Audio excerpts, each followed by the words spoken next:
আজকে আমি নবীজি হালিমাকে না দেখে থাকতে পারলাম না।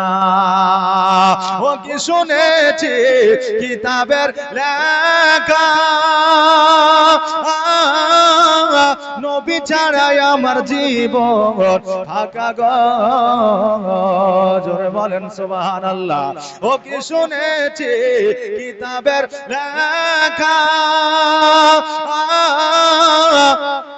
নবী ছাড়াই আমার জীবন ফাঁকা গো। নবীজিকে ভালো না বাসিলে, নবীজিকে ভালো না বাসিলে আল্লাহ পাওয়া যাবে না। তাই তো নবী আমি তোমার দিওয়ানা, তোমার মতো এত ভালো, তোমার মতো এত ভালো নবী আমায় কেউ তো বাসে না।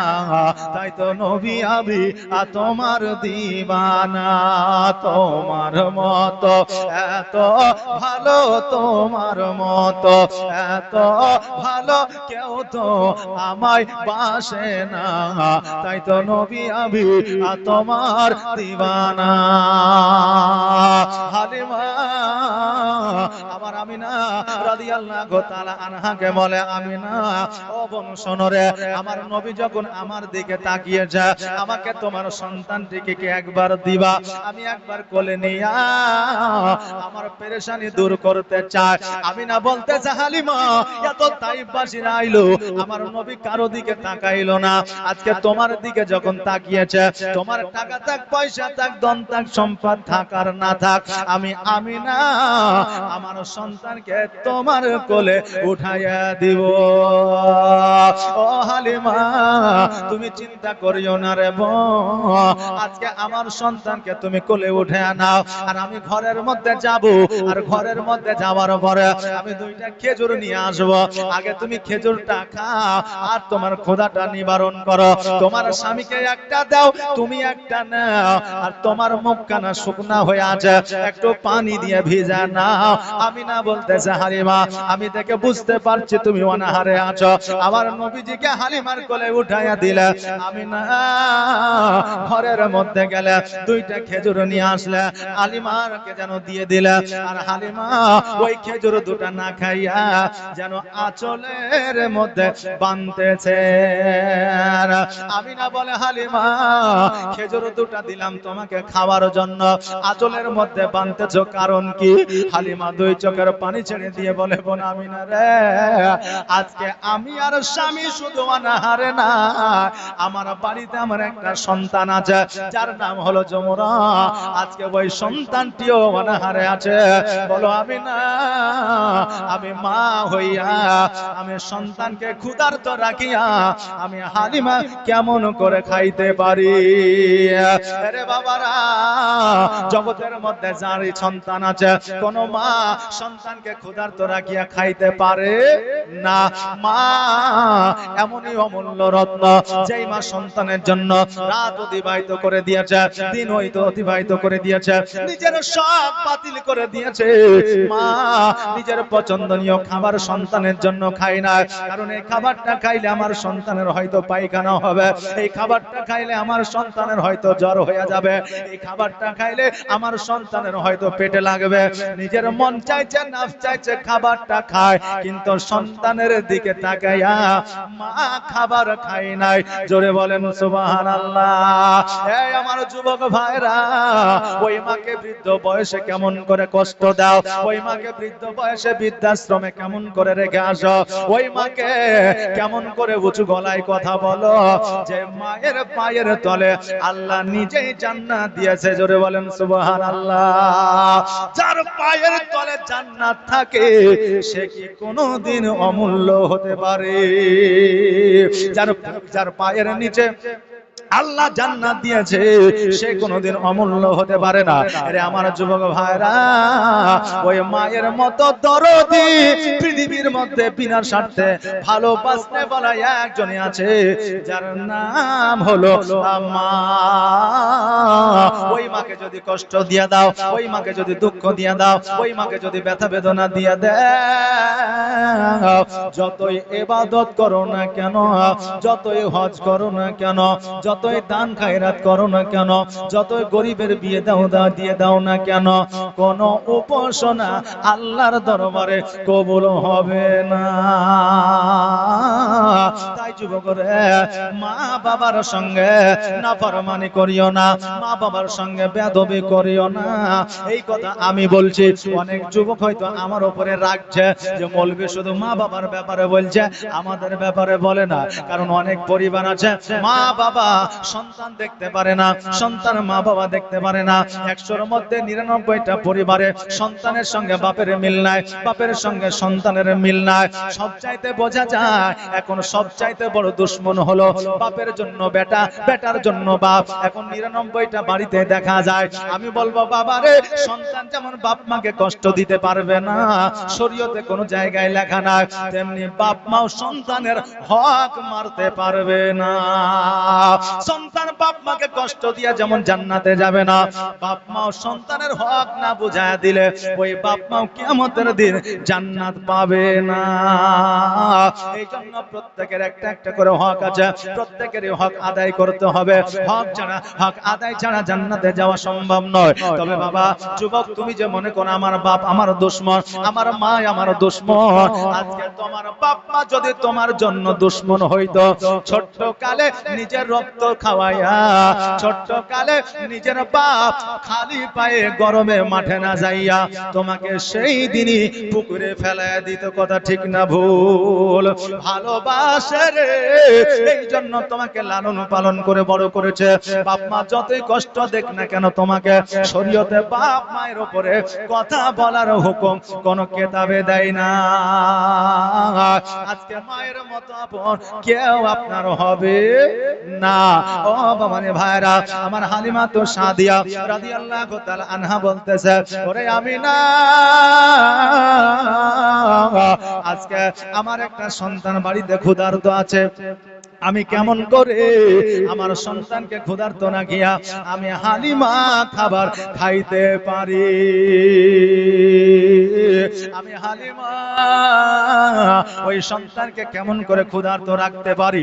আমিনা রাদিয়াল্লাহু তাআলা আনহা বললেন, ও হালিমা, তবে একটু দাঁড়ায়া যাও, আমি আরো কয়েকটা খেজুর নিয়ে আসা দিই। তুমি বাড়িতে যাইয়া তোমার স্বামীকে লইয়া, তোমার সন্তানকে লইয়া, তোমার কন্যাকে লইয়া তোমরা বসে বসে এক জায়গায় খাবার খাবে, পানি পান করবে, ক্ষুধা নিবারণ করবে।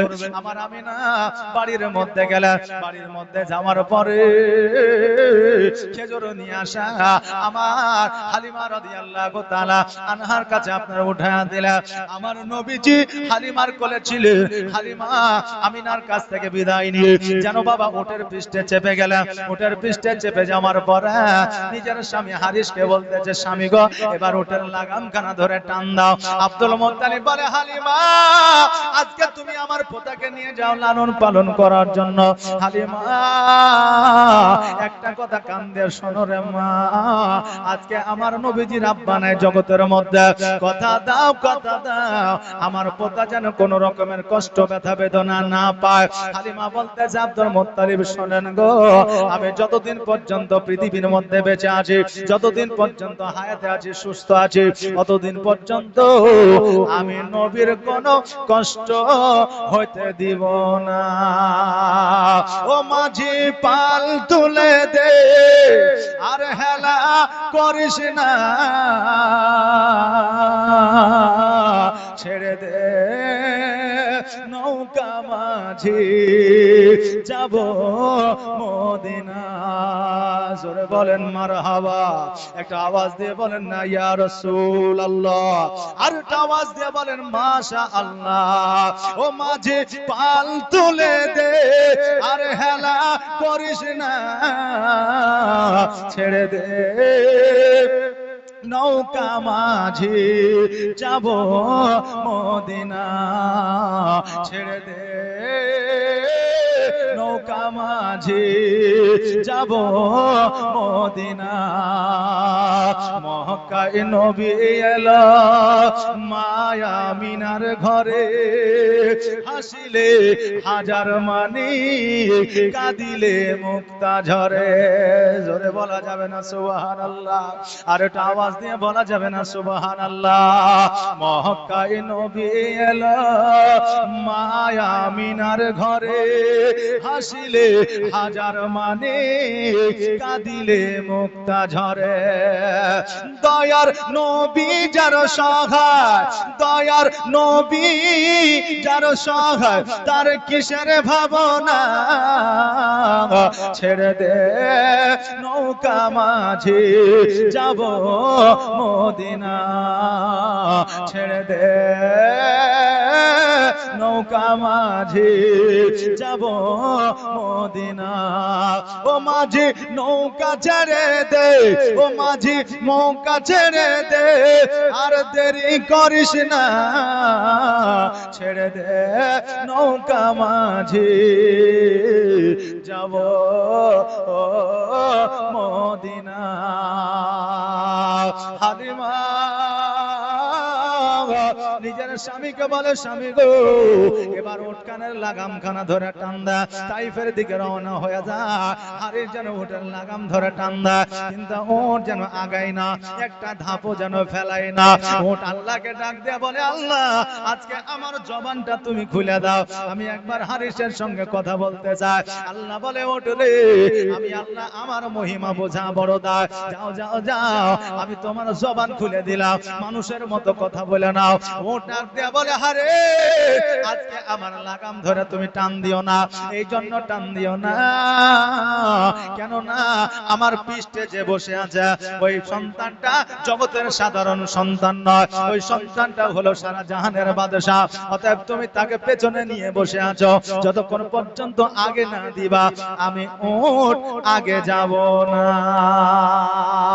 হালিমা রাদিয়াল্লাহু তাআলা আনহা আমার দয়ার নবীকে নিয়ে উটের আগে বসলেন আর যেমনই আগে বসা উট যেন বাবা এক্সপ্রেসের মতো চলতে আরম্ভ করেছে এক্সপ্রেস বুঝেন স্টেশন ধরে না অনেক স্টেশন পর একটা স্টেশন ধরে ওই এক্সপ্রেসের মতো দ্রুত বেগে আপনার চলতে আরম্ভ করেছে হালিমা বলতেছে স্বামী গো এইভাবে যদি উট চলতে থাকে আমরা উটের পৃষ্ঠে থেকে যদি পড়ে যায় বাচ্চার ক্ষতি হয়ে যাবে আমাদের ক্ষতি হয়ে যাবে আর বাচ্চার যদি ক্ষতি হয়ে যায় মক্কা নগরে কেউ সন্তান দেবে না না খাইয়া অনাহারে মারা যেতে হবে হারিস বলে বিবি রে কি করব খুঁজে পাই না ভেবে পাই না উঠ তো দাঁড়াই না উঠকে বলে ওঠ রে একটু আস্তে চল নইলে পড়ে গেলে অসুবিধা হয়ে যাবে ও ডাক দিয়ে বলে হারে আমাকে আস্তে চলার জন্য বলিও না এই জন্য বলিও না আমার নবীকে অপমান করে তাইফবাসীরা আগে চলে গিয়েছে আমি ওর যতক্ষণ পর্যন্ত তাদের আগে না যাব ততক্ষণ পর্যন্ত আমি আস্তে চলবো না ও বাবাজি ভাইরা ওই ওর যেন তাইফের সঙ্গ নিয়ে নিয়েছে তাইফের সাথে চলে গেছে অন্যান্য তাইফবাসীরা চিন্তা করে হায়রে যেই হালিমার উট খাইতে পাই না যেই হালিমার উট ক্ষুধার্ত যেই হালিমা নিজেই খেতে পায় না আজকে তার উটকে কি খাইয়েছে যে উট এত জোরে চলতেছে তাইফবাসীরা হালিমাকে ডাক দিয়ে বলে হালিমা আজকে তোমার উটকে কি খাইয়েছ কোন লালি খাইয়েছ কোন ছোলা খাইয়েছ কোন বাদাম খাইয়েছ কোথাকার ঘাস খাইয়েছ যে তোমার উটের পাওয়ার এত বেড়ে গেছে হালিমা বলতেছে তাইফবাসীরা এটা ছোলার পাওয়ার নয় এটা বুটের পাওয়ার নয় এটা লালির পাওয়ার নয় এটা ঘাসের পাওয়ার নয় এই জাজবাটা হলো আমার নবীর পাওয়ার জোরে বলেন সুবহানাল্লাহ কারণ হইল যারা নবীর প্রেমিক হয়ে যায় পেটে যদি খাবার না থাকে তাদের চেহারায় উজ্জ্বলতা দেয় যারা নবীর প্রেমিক হয়ে যায় কবরে তাদের নসিবে জান্নাত জুটে যায়, যারা নবীর প্রেমিক হয়ে যায় সংখ্যায় কম থাকলেও যুদ্ধে জয়লাভ করে আসে, যারা নবীর প্রেমিক হয়ে যায় তাদের সংসারে সুখ আসে, যারা নবীর প্রেমিক হয়ে যায় তারা ঈমান হারা হয় না।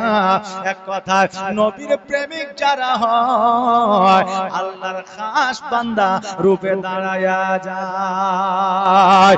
নবীর প্রেমে পাগল হইলে নবীর প্রেমে, জোরে বলেন সুবহানাল্লাহ।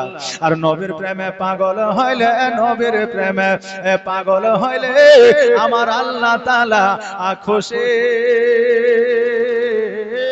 নবীর দরুদ পড়ো দিবাহা নিশি, নবীর দরুদ পড়ো দিবাহা নিশি। নবীর প্রেমে পাগল হইলে, নবীর প্রেমে পাগল হইলে আমার আল্লাহ তাআলা খুশি।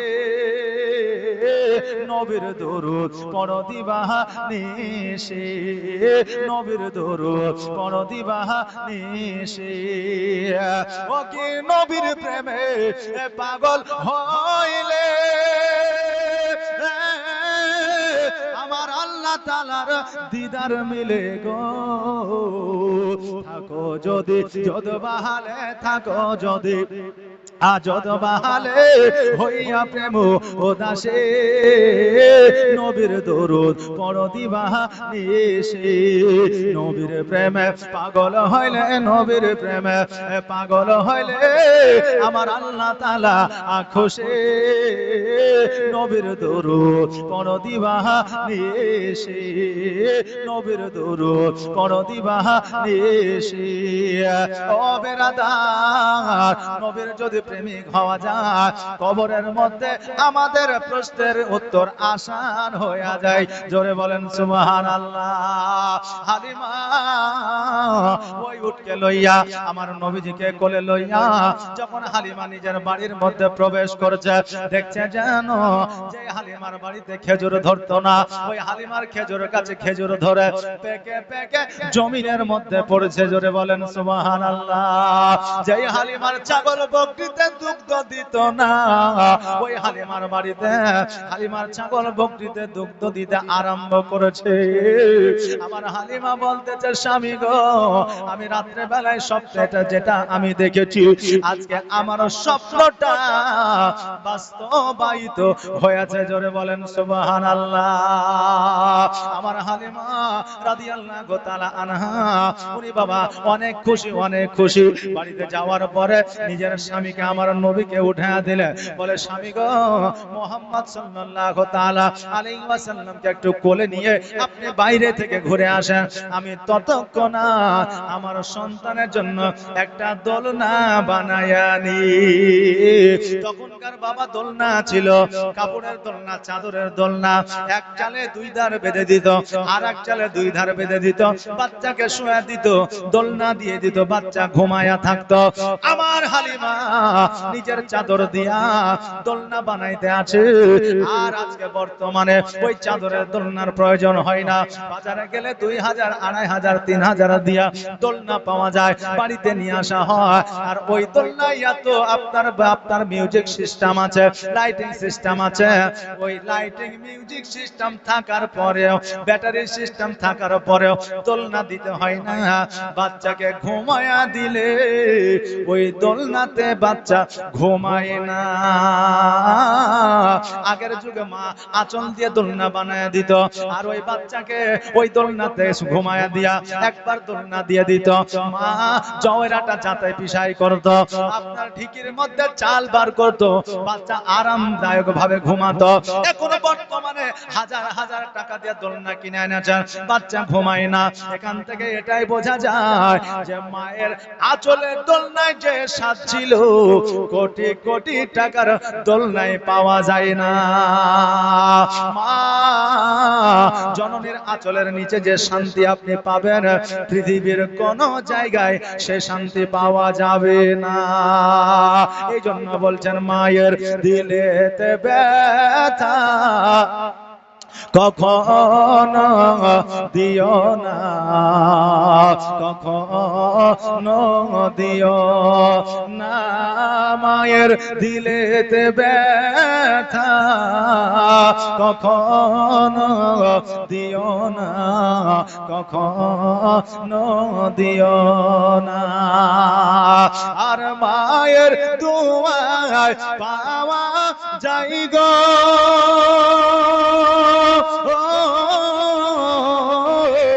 মায়ের দুয়ায় পাওয়া যাই গো জান্নাতের ঠিকানা।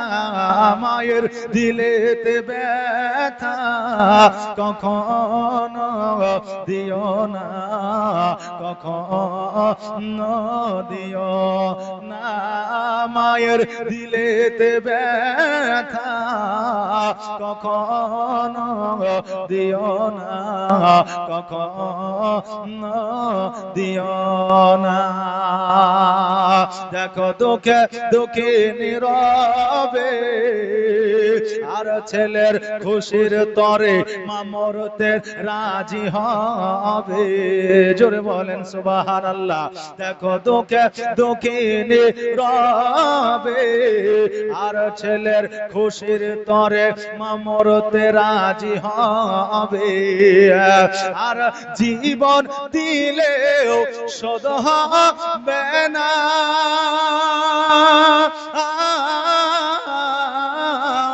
জীবন দিলেও শোধ হবে না, মায়ের এক ফোঁটা দুধের দেনা। মায়ের দিলেতে ব্যথা কখনো দিও না, কখনো দিও না। আমার হালিমা রাদিয়াল্লাহু তাআলা আনহা স্বামীকে বললেন, স্বামী গো আবার দয়ার নবীকে একটু বাইরে থেকে ঘুরিয়ে নিয়ে আসেন, আমি ততক্ষণে আমার নবীর জন্য একটা দোলনা বানায় দিই। আমার হালিমা একটা চাদর দিয়ে একদিকের আপনার চাদরটা বেঁধেছে, অপর দিকের চাদরটা যখন বাঁধতে যাবে হাড়ি যেন লাফাতে লাফাতে, হাড়ি যেন আপনার ফুবাইতে ফুবাইতে দৌড়ে এসে হালিমাকে বলতেছে, ওরে আমার বিবি এই বাচ্চাটাকে নিয়ে আমি বাইরে গেলাম, আবার পুনরায় ফিরে আসলাম। হালিমা বলল, স্বামী আমার দোলনার একটা দিক বাঁধা হয়েছে আর একটা দিক হয় না, এত তাড়াতাড়ি বাড়িতে কেন আসলে? হারিস বলে, বিবি রে এই বাচ্চাটাকে কোলে নিয়ে আমি যখন বাইরে গেলাম এই বাচ্চাটিকে দেখে আমি অনুভব করলাম যে এই বাচ্চা জগতের সাধারণ বাচ্চার মতো বাচ্চা নয়। জোরে বলেন সুবহানাল্লাহ।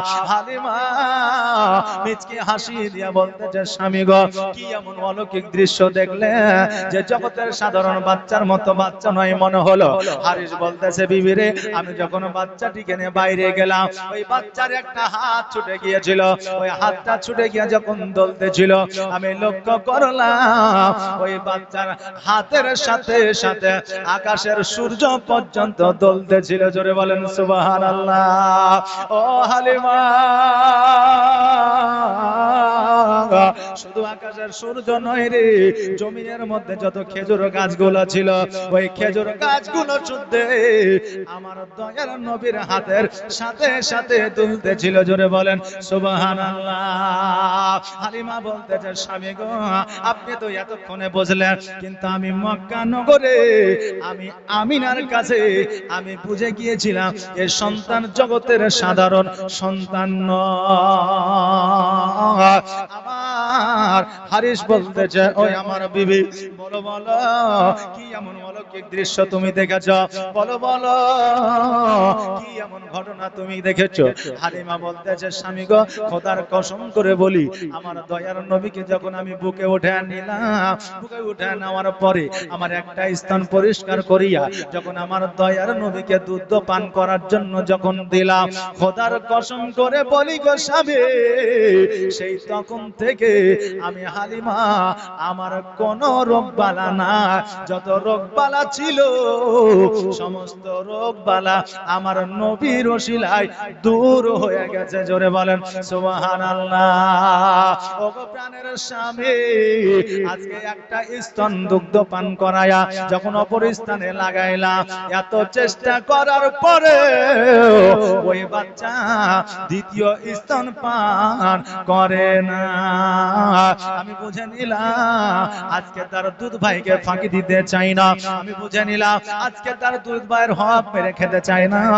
আমি তখনই বুঝে নিলাম এই সন্তান জগতের সাধারণ সন্তানের মতো সন্তান নয়। দায় হালিমা তোমার কোলে, দায় হালিমা তোমার কোলে কে এসেছে দেখো না, দিন দুনিয়ার বাদশা সেজে তাজদারে মদিনা। জোরে বলেন সুবহানাল্লাহ। মেঘ মাথায় ছায়া করে মোর নবীজির মাথাতে, আর সাপ এসে হাওয়া করে দয়ার নবীর গায়েতে। আওয়াজ দিয়ে বলেন না সুবহানাল্লাহ। মেঘ মাথায় ছায়া করে মোর নবীজির মাথাতে, সাপ এসে হাওয়া করে দয়ার নবীর গায়েতে। তাকিয়ে দেখে দয়ার নবী, তাকিয়ে দেখে দয়ার নবী রহমতের খাজানা, দিন দুনিয়ার বাদশা সেজে তাজদারে মদিনা। দায় হালিমা তোমার কোলে কে এসেছে দেখো না, দিন দুনিয়ার বাদশা সেজে তাজদারে মদিনা। মরুভূমির গরম বালি নরম পায়ে হাত বোলাই, মরুভূমির গরম বালি নরম পায়ে হাত বোলাই, আর সূর্য এসে উকি মেরে মুখ দেখে তার লজ্জা পায়। চাঁদের মতো চাঁদ পেয়ে, চাঁদের মতো চাঁদ পেয়ে আর হালিমা রইলে না, দিন দুনিয়ার বাদশা সেজে তাজদারে মদিনা।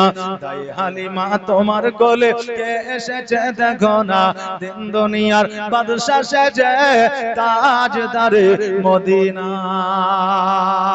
হালিমা নিজের স্বামীকে বলল, স্বামী গো আজকে আমি মক্কায় বুঝে গিয়েছিলাম এই বাচ্চা সাধারণ বাচ্চার মতো বাচ্চা নয়। আমার হালিমা তো সাদিয়া রাদিয়াল্লাহু তাআলা আনহা আমার দয়ার নবী মায়ার নবী সাল্লাল্লাহু তাআলা আলাইহি ওয়াসাল্লামকে যেন বাবা লালন পালন করতে লাগলো।